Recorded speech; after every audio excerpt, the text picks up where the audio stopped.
The apex predators. The vast expanse of space had known many terrors, but none quite like the Zarkath. For millennia, they had been the undisputed masters of the galaxy, a race of beings so fierce and technologically advanced that entire civilizations trembled at the mere mention of their name. The Zarkath were the apex predators of the cosmos, and they knew it. Towering beings of muscle and sinew, their bodies covered in iridescent scales that shimmered like oil on water, the Zarkath were a sight to behold. Their eyes, multifaceted and ever-shifting in color, could pierce through the darkest corners of space and time. But it was not their physical prowess alone that made them feared. It was their insatiable hunger for conquest and their unparalleled mastery of technology. The Zarkath fleet was a marvel of engineering, each ship a living, breathing entity melded with machine. Their vessels could traverse vast distances in the blink of an eye, phase through solid matter, and unleash devastation on a planetary scale. For the Zarkath, war was not just a means to an end. It was a way of life, a cosmic dance of dominance and submission. As they swept through the galaxy, leaving a trail of subjugated worlds in their wake, the Zarkath encountered countless species. Some tried to fight, others begged for mercy, but all eventually fell before the might of these cosmic conquerors. The Zarkath's superiority seemed absolute, their reign eternal. That is, until they encountered Earth. The first reports of the small blue planet came from a routine scouting mission. The Zarkath scout ship, cloaked and undetectable, hovered at the edge of the Sol system, observing the third planet from the Sun with mild curiosity. The initial data seemed unremarkable. A relatively young species, barely spacefaring, with technology that was laughably primitive by Zarkath standards.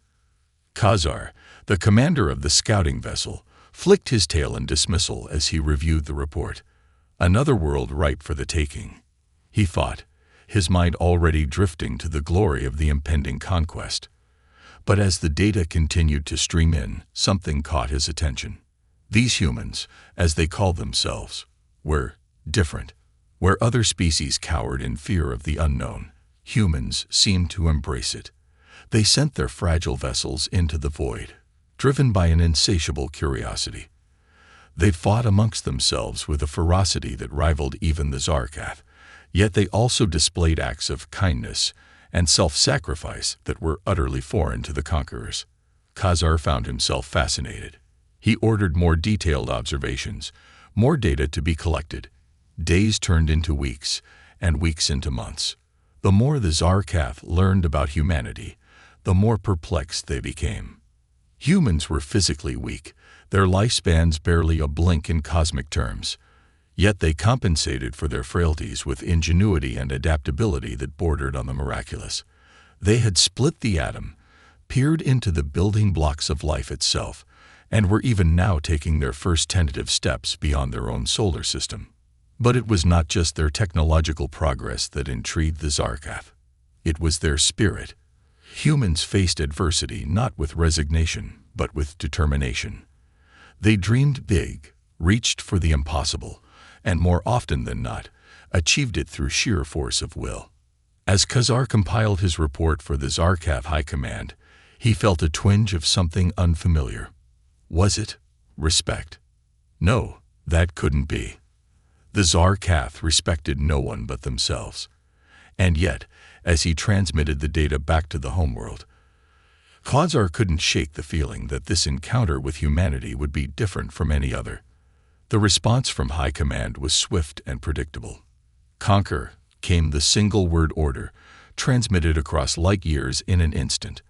Khazar acknowledged the command, but for the first time in his long life, he felt a flicker of doubt. As the Zarkath Armada assembled, a force of unimaginable power poised to descend upon the unsuspecting Earth, Khazar found himself wondering. These humans, with their brief lives and fragile bodies, had achieved so much in so little time. What would they do when faced with the full might of the Zarkath? Would they crumble like so many before them, or would they surprise the conquerors once again? The invasion fleet entered the Sol system with the silent grace of predators on the hunt. Thousands of ships, each capable of laying waste to an entire continent, moved into position around Earth. The Zarkath expected the usual response: panic, futile attempts at communication, perhaps a few pathetic volleys from primitive weapons. What they got instead was silence. No panicked transmissions, no frantic military maneuvers, just eerie, unsettling quiet. Varthal, the supreme commander of the Zarkath fleet, growled in irritation. This was not how conquests were supposed to begin. Where was the fear, the chaos they had come to expect and relish? He ordered a single ship to decloak, a show of force to provoke a response. The massive Zarkath warship shimmered into view above Earth's atmosphere, its hull gleaming with otherworldly energies. Surely now, the humans would react. And react they did, but not in any way the Zarkath could have anticipated. A single transmission came from the planet's surface, broadcast on all frequencies. As it was decoded and translated, Varthal leaned forward, expecting pleas for mercy or declarations of war. Instead, a calm voice spoke. To the unknown vessels above our world, we, the people of Earth, bid you welcome. We have long wondered if we were alone in the universe, and now we have our answer. We extend our hand in friendship and look forward to peaceful dialogue. Varthal blinked his multiple eyes in confusion. This was not the reaction of a species about to be conquered. This was diplomacy. In the face of overwhelming force, it was unprecedented. For a moment, the mighty Zarkath fleet hung motionless in space, unsure of how to proceed. Their entire philosophy of conquest was predicated on fear and submission. But these humans showed neither. They offered friendship to an obviously superior force that could obliterate them at any moment. It was in this moment of hesitation that humanity revealed its true strength. As the Zarkath pondered their next move, Earth's defenses sprang to life, not with weapons of mass destruction or suicidal attacks, but with something far more potent: information. Satellites previously thought to be communication relays suddenly came online, bathing the Zarkath fleet in waves of data. The humans had correctly guessed that any spacefaring race would have systems to protect against electromagnetic attacks. So instead of trying to shut down the Zarkath ships, they overloaded them with information. Art, music, literature, scientific theories, philosophical debates. The entirety of human culture and knowledge was beamed directly into the Zarkath systems. Ships that could withstand the heat of stars found their computers overwhelmed by Shakespeare sonnets and quantum mechanics equations. As alarms blared across the fleet, Varthal realized too late the brilliance of the human strategy. The Zarkath, in their arrogance, had left their communication channels wide open, certain that no inferior species could pose a threat. Now that same arrogance was their undoing. Khazar, watching from his scout ship, felt a mixture of awe and trepidation. He had warned High Command that the humans were unlike any species they had encountered before. Now, as he saw the mighty Zarkath fleet thrown into disarray by an attack that wasn't even an attack, he knew that this war, if it could even be called that, would redefine everything the Zarkath thought they knew about conquest. As the first part of this cosmic drama unfolded, one thing became crystal clear. Humanity might be young, they might be technologically behind, but they were far from helpless. The Zarkath had come expecting to find prey, only to realize too late that they might have stumbled upon a predator of a different kind entirely. The battle for Earth had begun, and against all odds, humanity had drawn first blood without firing a single shot. The galaxy held its breath, waiting to see what would happen next in this unprecedented encounter between the conquerors of 1,000 worlds and a species that refused to submit. Human ingenuity unleashed. The initial data assault had caught the Zarkath off guard, but they were not the galaxy's apex predators for nothing. As their ship's systems rebooted and purged the flood of human information, Supreme Commander Varthal's multifaceted eyes gleamed with a mixture of rage and grudging respect. These humans were clever, far more so than anticipated. But cleverness alone would not save them from the wrath of the Zarkath. "Enough games," Varthol snarled, his voice resonating through the command ship. "Show these primitives the true might of the Zarkath. Commence the invasion." Across the vast Zarkath fleet, ships began to descend towards Earth's atmosphere. Their hulls, designed to withstand the pressures of deep space and the heat of stellar coronas, easily shrugged off the friction of re-entry. As they broke through the cloud cover, the Zarkath expected to see cities in panic, armies in disarray, a planet ripe for conquest. What they found instead was a world prepared. In the years leading up to this moment, humanity had not been idle. The governments of Earth, long divided by petty squabbles and ideological differences, had united in secret. They knew that they were not alone in the universe, and they knew that not all who dwelled among the stars would come in peace. As the first Zarkath ships approached major population centers, they were met not with terrified civilians, but with empty streets and silent buildings. The humans had evacuated their cities with remarkable efficiency, leaving behind a network of automated defenses and holographic decoys. Varthol watched in growing frustration as his ground forces reported confusion and disorientation. The human cities were labyrinths of false signals and misleading data. Zarkath warriors, used to straightforward conquest, found themselves chasing shadows and fighting phantoms. But the true masterstroke of human ingenuity was yet to be revealed. As the Zarkath pressed their attack, probing deeper into the seemingly abandoned urban centers, they triggered humanity's real defense system. Hidden emitters came to life, bathing the invaders in focused electromagnetic pulses. These were not crude EMP weapons that might have affected human technology as well. No, these were precisely calibrated bursts, designed to interfere with the unique energy signatures of Zarkath technology. Across the globe, Zarkath weaponry sputtered and died.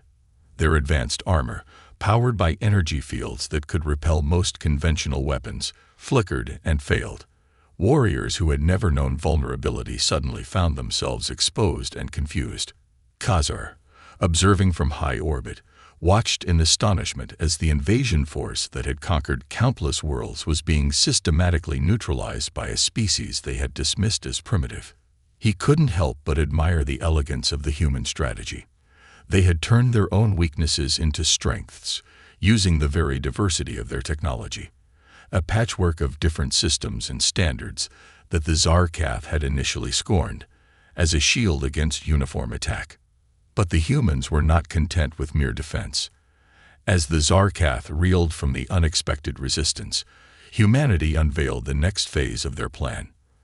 From hidden bunkers and undersea bases emerged a new kind of fighting force.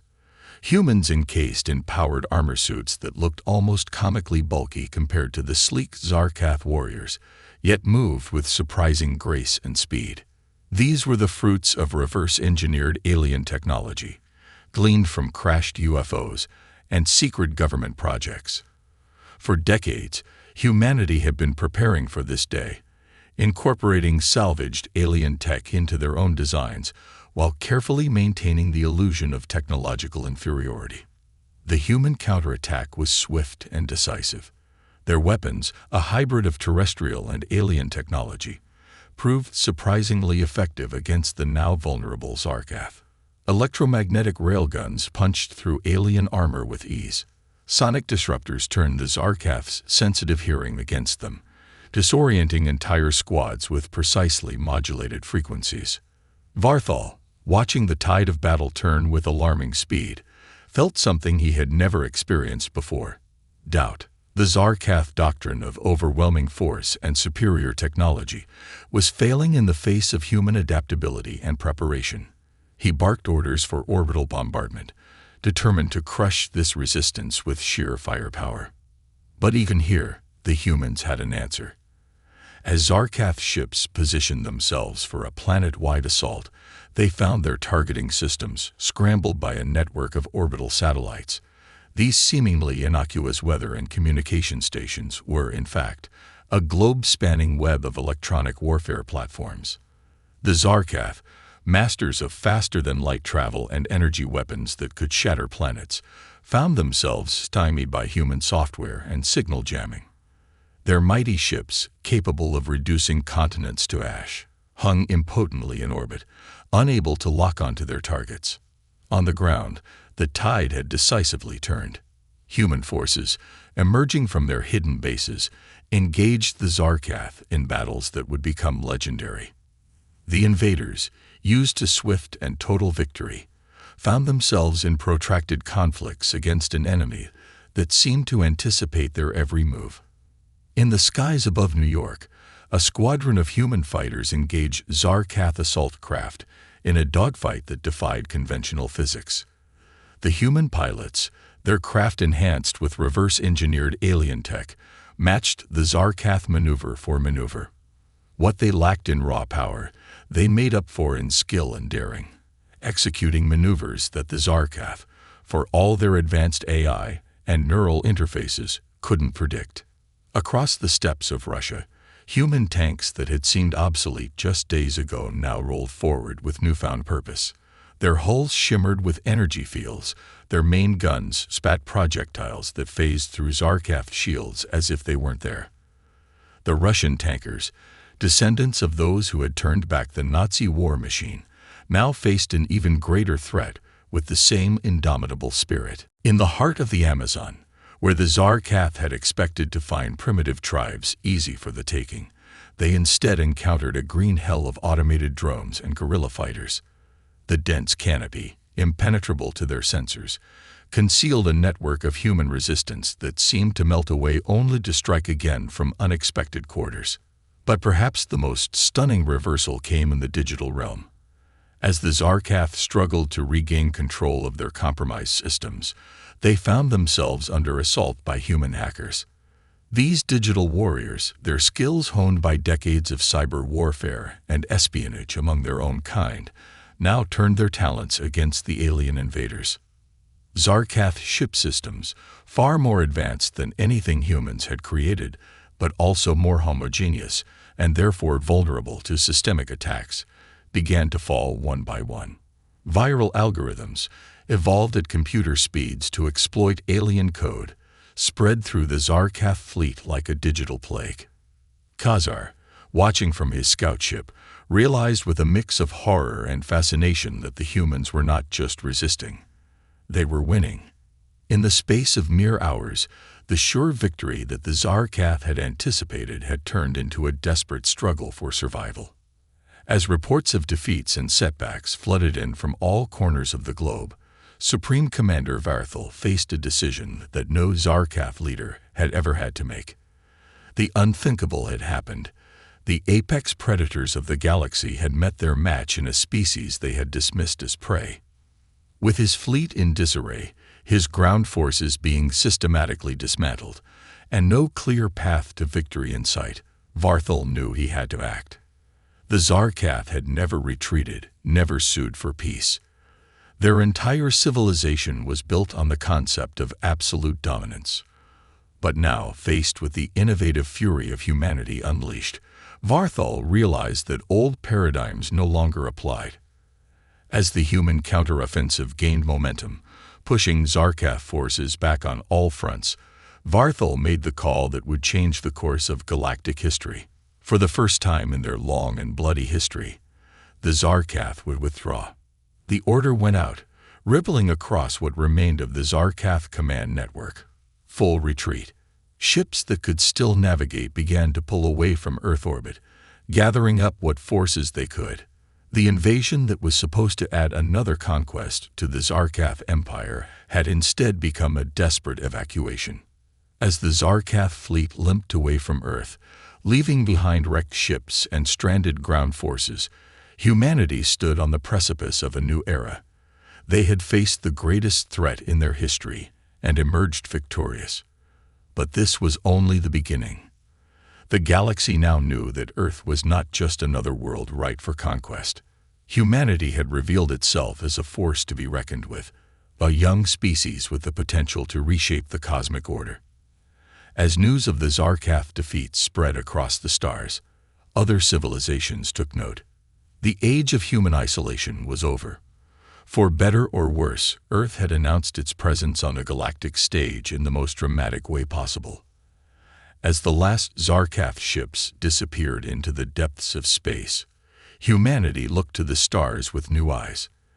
They had defended their home, but in doing so, they had inherited new responsibilities and dangers. The universe, they now knew, was a place of wonders and terrors beyond imagination. And humanity, with its unique blend of ingenuity, adaptability, and sheer determination, was ready to take its place among the stars. The battle for Earth was over, but the war for humanity's future had only just begun. The turning point. The Zarkath retreat from Earth marked a pivotal moment in galactic history, but it was far from the end of the conflict.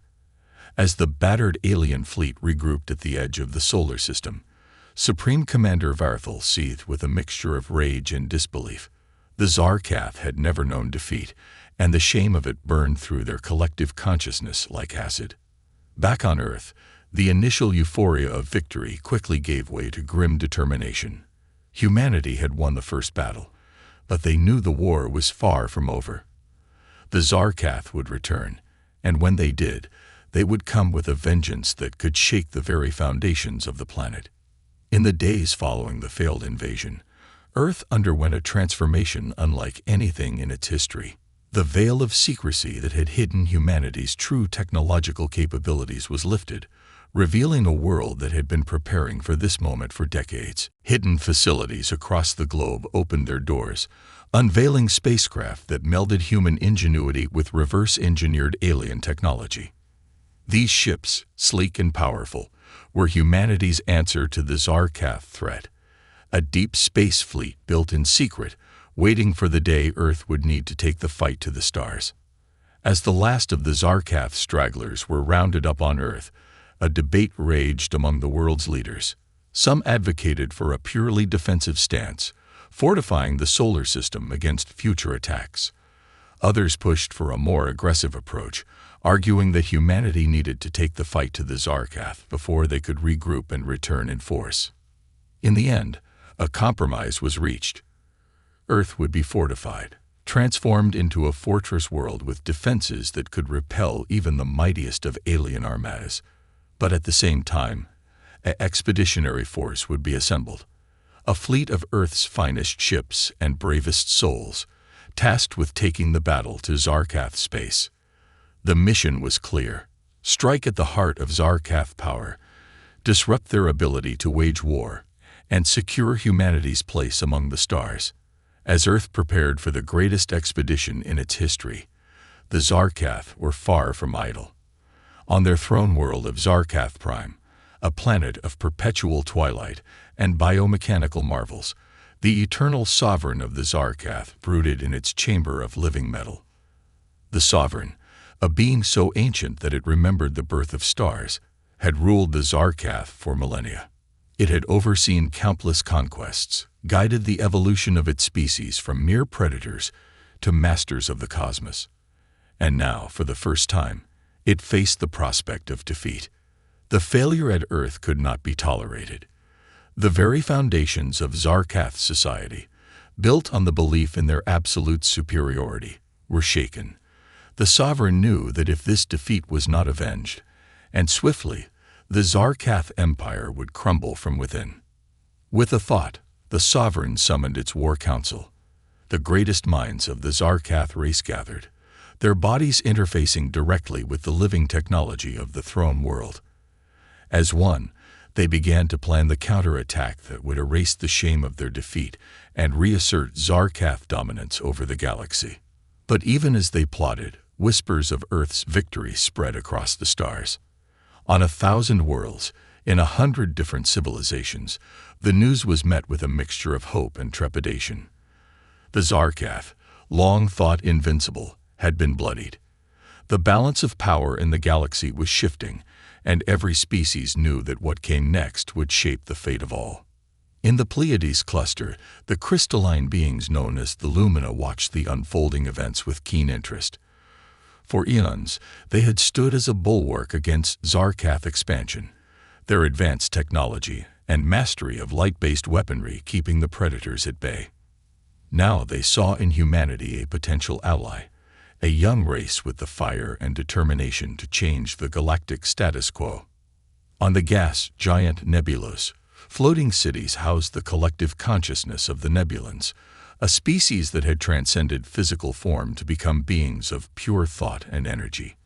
They had long foreseen the rise of a species that would challenge the Zarkath, but even their vast predictive abilities had not prepared them for the sheer audacity and ingenuity of humanity. And in the dark spaces between stars, ancient ark ships of the Nomad flotilla adjusted their course. These eternal wanderers, refugees from a long-dead world, saw in Earth's victory a glimmer of hope. Perhaps at last they had found a people strong enough to help them reclaim a home. As news of humanity's victory spread, it sparked a wave of rebellions and uprisings across Zarkath-controlled space. Subjugated species, inspired by Earth's example, began to resist their oppressors with renewed vigor. The Zarkath, who had always relied on fear to maintain their empire, suddenly found themselves fighting brushfires of rebellion on 100 fronts. It was against this backdrop of galactic upheaval that humanity prepared to make its next move. The expeditionary fleet, christened the Terran Vanguard, assembled in high Earth orbit. It was a sight that would have been unthinkable just years before. A melding of human and alien technology, crude by the best and brightest Earth had to offer. At the head of the fleet was the TSS Prometheus, a ship that embodied humanity's leap into the cosmic arena. Its hull gleamed with an alloy stronger than any naturally occurring metal, its engines capable of bending space-time itself. At its helm stood Admiral Alina Chen, a veteran of the Earth defense, who had distinguished herself in the battle against the Zarkath invasion force. As the Terran Vanguard prepared to depart, a transmission was broadcast across every frequency, in every language known to Earth, and several deciphered alien tongues. It was a message not just to humanity, but to the galaxy at large. To all who can hear this message, we, the people of Earth, speak to you. We have faced the terror of the Zarkath and emerged victorious. But we know that our fight is not just for ourselves, but for all free peoples of the galaxy. Today we venture forth not as conquerors, but as liberators. To those who suffer under the yoke of Zarkath oppression, know that help is coming. To those who have longed to resist but lacked the means, take heart. And to the Zarkath themselves, hear us well. Your days of unchallenged dominion are over. We are humanity, we are legion, and we are coming. As the message echoed across the stars, the Terran Vanguard engaged its drives. In a flash of light that outshone the sun, humanity's first interstellar warfleet departed for deep space. Their destination, the heart of Zarkath territory. But even as humanity took its first bold steps into the galactic community, the Zarkath were preparing their response. On Zarkath Prime, the Eternal Sovereign unleashed the full might of its species' technological prowess. Ships of living metal, weapons that could unmake reality itself, warriors enhanced beyond the limits of biology. All were summoned for the coming storm. The galaxy held its breath as two forces, one ancient and set in its ways, the other young and bursting with potential, hurtled towards a confrontation that would decide the fate of countless worlds. In the vast darkness of interstellar space, Admiral Chen stood on the bridge of the Prometheus, watching the star maps as they plotted their course deeper into enemy territory. She knew that the eyes of Earth, and indeed the entire galaxy, were upon them. The weight of expectation was enormous, but so was the sense of possibility. "Status report," she commanded, her voice steady despite the tension that thrummed through the ship. "All systems nominal, Admiral," her XO reported.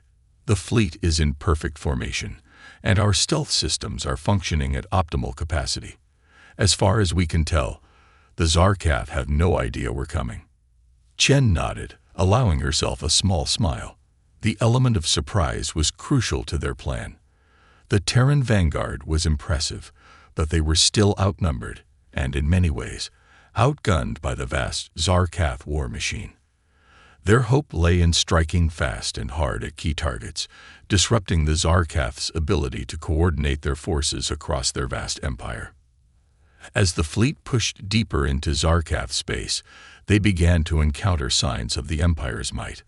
Vast construction yards floating in the void, churning out warships at an alarming rate, fortress worlds bristling with weapon emplacements that could shatter moons, and everywhere, the biomechanical monstrosities that were the hallmark of Zarkath technology. But where once such sights might have inspired terror, the crews of the Terran vanguard felt only determination. They had faced the Zarkath before and emerged victorious. They carried with them the hopes of not just humanity, but of every species that had ever suffered under Zarkath oppression. As they approached their first target, a key Zarkath communication hub that coordinated fleet movements across 3 sectors, Admiral Chen gave the order that would ignite the next phase of the war. All ships, weapons free.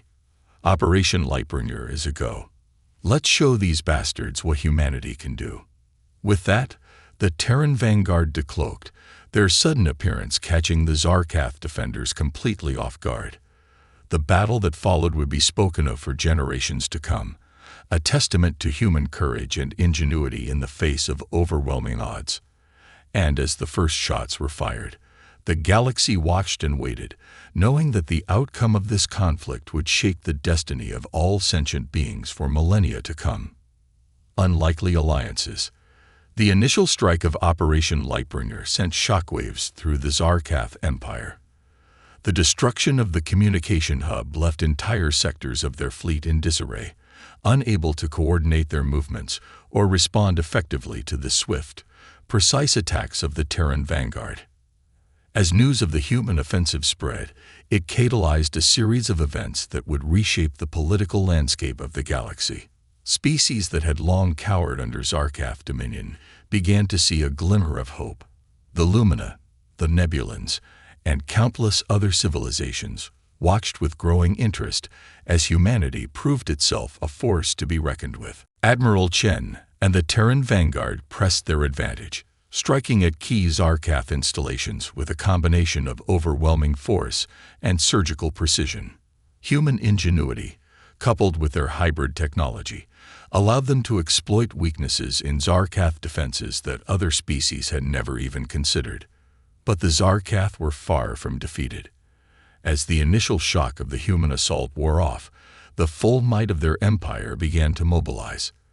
The Eternal Sovereign, in its chamber of living metal, issued a decree that echoed across Zarkath space. The humans were to be exterminated, their world reduced to ash, their very memory erased from the cosmos. Vast armadas of Zarkath warships, each capable of laying waste to entire star systems, began to converge on the Terran vanguard's position. The humans found themselves caught between the hammer of the approaching Zarkath fleet and the anvil of heavily fortified enemy territory. It was in this moment of crisis that humanity's true strength shone through. While the Terran vanguard had been engaging the Zarkath in open combat, other human ships had been on a different mission entirely. They had reached out to the various species oppressed by the Zarkath, offering not just military aid, but partnership. The Lumina were the first to answer the call. Their crystalline ships, capable of manipulating light itself as a weapon, decloaked alongside the Terran vanguard, just as the Zarkath thought they had the humans cornered. The sudden appearance of these new allies tipped the scales, allowing the combined fleet to break through the Zarkath lines. But it wasn't just military alliances that humanity forged. On planets across Zarkath space, human diplomats and scientists worked tirelessly to build coalitions, share technology, and inspire resistance. They offered something the Zarkath never had: respect, partnership, and the promise of a galaxy where all species could coexist as equals. The Nebulans, intrigued by humanity's cognitive patterns and problem-solving abilities, offered their vast predictive capabilities to the Alliance. Their ability to process information and predict probable outcomes gave the coalition a strategic edge that even the Zarkath's advanced AI couldn't match. Even the Nomad Flotilla, long content to drift between the stars, found common cause with humanity. Their vast arcs, repositories of knowledge from countless dead civilizations, became mobile bases for the Alliance, offering safe harbor and resupply points deep in enemy territory.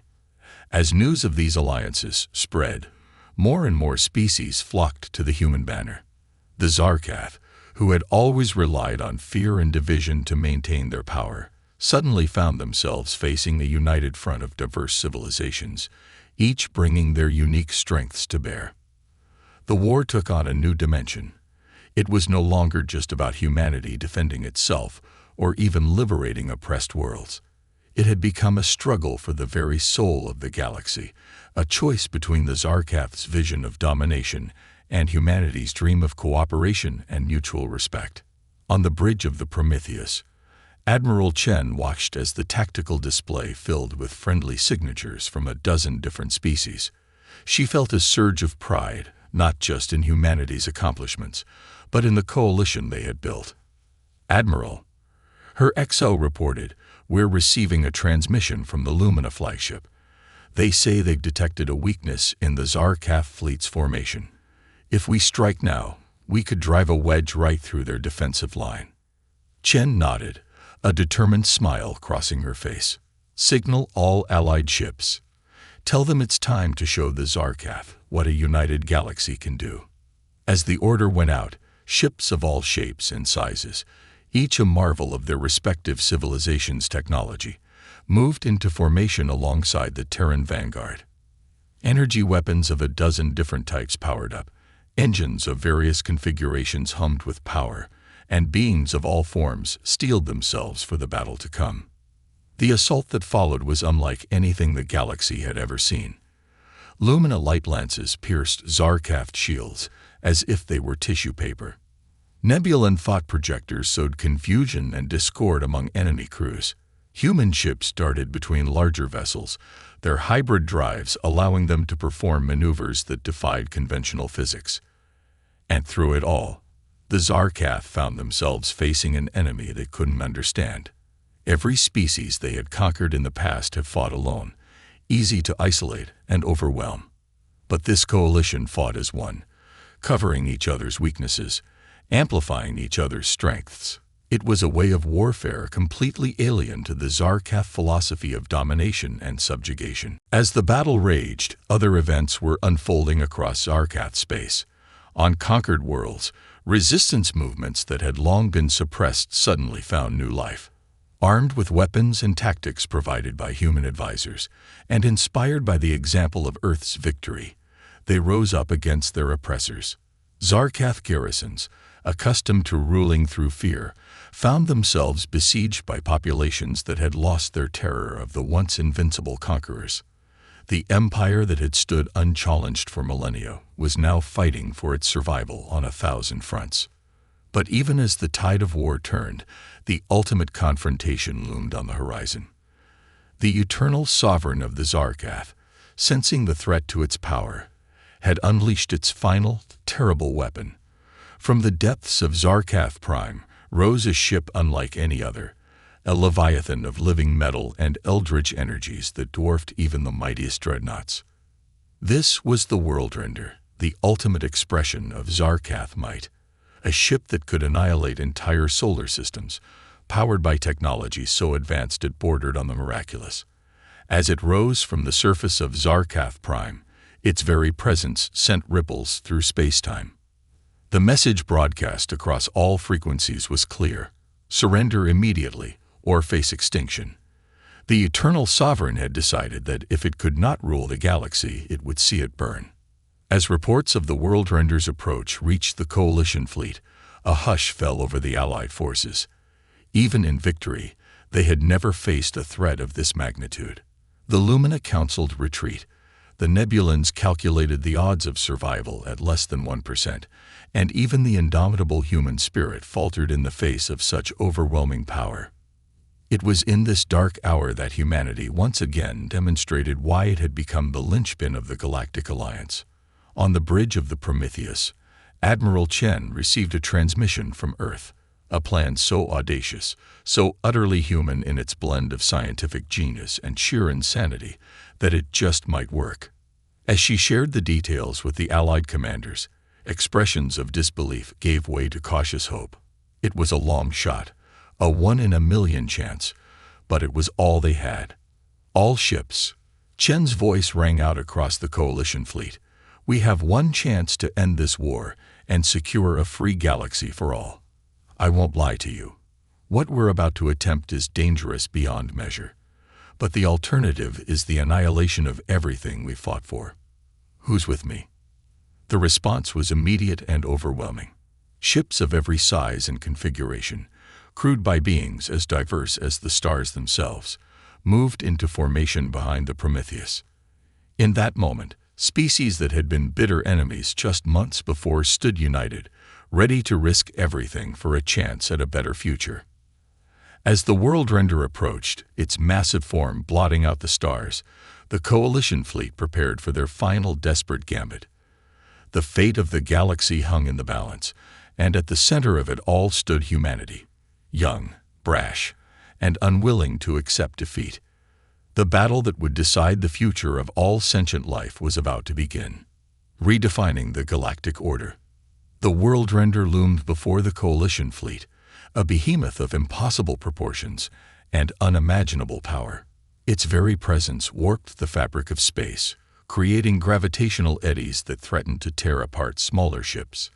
The Zarkath ultimate weapon seemed to defy the laws of physics, a testament to the terrifying heights of their technological prowess. But humanity and their allies were not without tricks of their own. As the World Render charged its main weapon, a beam capable of shattering planets, Admiral Chen gave the order to execute Earth's desperate plan. All ships, commence Operation Singularity. The coalition fleet sprang into action with choreographed precision. Lumina vessels projected a complex lattice of light, creating a framework of quantum entanglement around the World Render. Nebula and thought projectors focused their collective consciousness, stabilizing the fragile construct.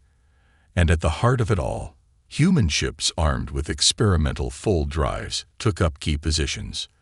The World Render fired, its beam of pure destruction lancing out towards the coalition fleet.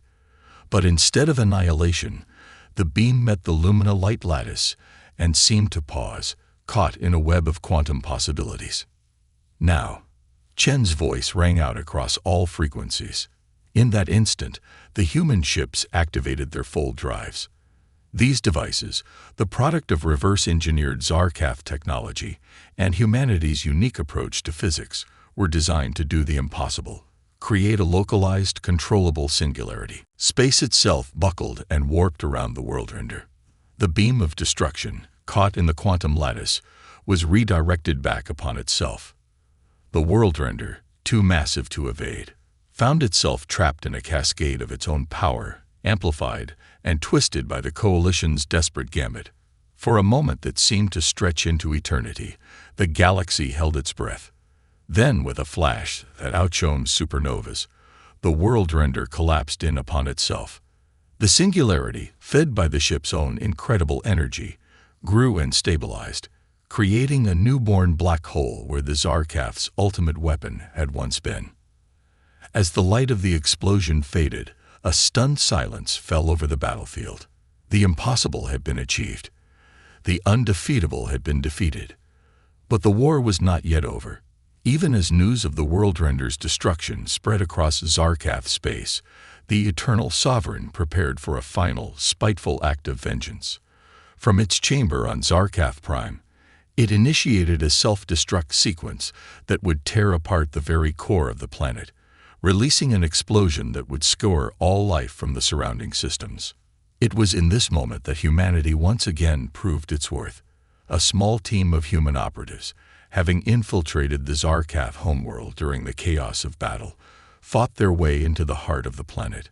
Led by Commander Sarah Hawkins, a veteran of Earth's defense and master of adaptive tactics, The team battled through legions of Zarkath defenders. In a final confrontation that would become the stuff of legend, Hawkins faced the eternal sovereign itself. The being, more machine than flesh after millennia of technological integration, unleashed powers that defied comprehension. But Hawkins, armed with nothing more than human ingenuity and indomitable will, found a way. Using a combination of hacked Zarkath tech and good old-fashioned explosives, she and her team managed to sever the Sovereign's connection to the planet's core, halting the self-destruct sequence with seconds to spare. As the dust settled and the full extent of their victory became clear, the galaxy found itself in uncharted territory. The Zarkath, a force that had shaped the cosmic order for untold ages, were no more. Their empire, built on fear and domination, crumbled in a matter of weeks as subjugated worlds threw off the yoke of oppression. In the power vacuum that followed, it was to Earth and its coalition that the galaxy looked for leadership. Humanity, the upstart species that had achieved in months what older civilizations had failed to do in millennia, found itself at the center of a new galactic order. But true to their nature, humans did not seek to replace the Zarkath as conquerors. Instead, they proposed a new way forward.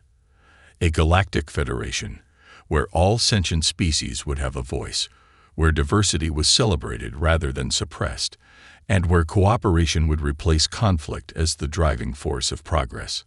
The proposal was met with overwhelming support. Species that had known only war and fear for generations saw in humanity a hope for a better future. The Lumina offered their wisdom and technology to help bridge the gaps between diverse cultures. The Nebulans provided their vast predictive abilities to help navigate the complex political landscape of a united galaxy. Even former Zarkath thrall races, freed from generations of servitude, eagerly joined the new coalition. On Earth, celebrations erupted as news of the final victory reached home. Humanity had not only survived its trial by fire, but had emerged as a beacon of hope for an entire galaxy. The dream of peaceful coexistence among the stars, long thought impossible, was now within reach. But with great power came great responsibility, a fact not lost on Earth's leaders. They knew that the hard work was only beginning. Rebuilding war-torn worlds, integrating vastly different cultures, and ensuring that power was distributed fairly among all members of the new federation would be a challenge unlike any humanity had faced before. Admiral Chen, hailed as the architect of victory, found herself appointed as Earth's first representative to the Galactic Council. As she stood before delegates from 1,000 worlds, she reflected on the journey that had brought them all to this point. "We gather here today, not as conquerors, but as equals," she began, her voice carrying across the Grand Chamber. "We have won not just a war, but the opportunity to forge a future brighter than any of us could have imagined. Let us honor the sacrifices made by beings of all species by building a galaxy where such conflicts are no longer necessary, where the strengths of each civilization complement the others, where diversity is our greatest asset, and where the spirit of exploration and cooperation that brought us together continues to drive us forward." As Chen's words echoed across the chamber, beings of all shapes and sizes, from crystals to energy forms to organisms beyond easy classification, signaled their agreement. The Galactic Federation was born, a testament to the human spirit that had inspired an entire galaxy to dream of something greater. In the years that followed, the galaxy entered an unprecedented era of peace and prosperity. The combined knowledge and resources of 1,000 civilizations led to advancements that would have been impossible for any single species. Faster than light travel became commonplace, allowing cultures to mix and mingle as never before. Diseases that had plagued entire worlds were eradicated. The secrets of the universe, from the quantum realm to the nature of dark matter, began to unveil themselves before the combined scientific might of the Federation. Humanity, for its part, continued to be a driving force in this new galactic society. Their adaptability, creativity, and seemingly endless capacity for growth made them natural explorers and problem solvers. Human art and culture spread across the stars, mingling with alien traditions to create new forms of expression. Human scientists worked alongside beings of unimaginable intelligence, pushing the boundaries of knowledge ever further. But perhaps most importantly, humanity's greatest export was hope. On world after world, beings looked to the example of Earth, a planet that had faced extinction and not only survived but thrived, and found the courage to reach for the stars. As the centuries passed and the Galactic Federation grew and evolved, the story of humanity's stand against the Zarkath became the stuff of legend. It was a reminder that even in the darkest of times, with the odds stacked impossibly high, determination and the will to forge a better future could overcome any obstacle. And so, as new challenges arose and the galaxy continued its endless dance, humanity stood ready. No longer alone, but at the heart of a vast community of sentient beings, united in their diversity, bound by a shared vision of a cosmos where anything was possible. The age of fear was over. The age of exploration, of unity, of infinite potential had begun. And humanity, the young species that had dared to dream big and reach for the impossible, was ready to lead the way into a future brighter than any star.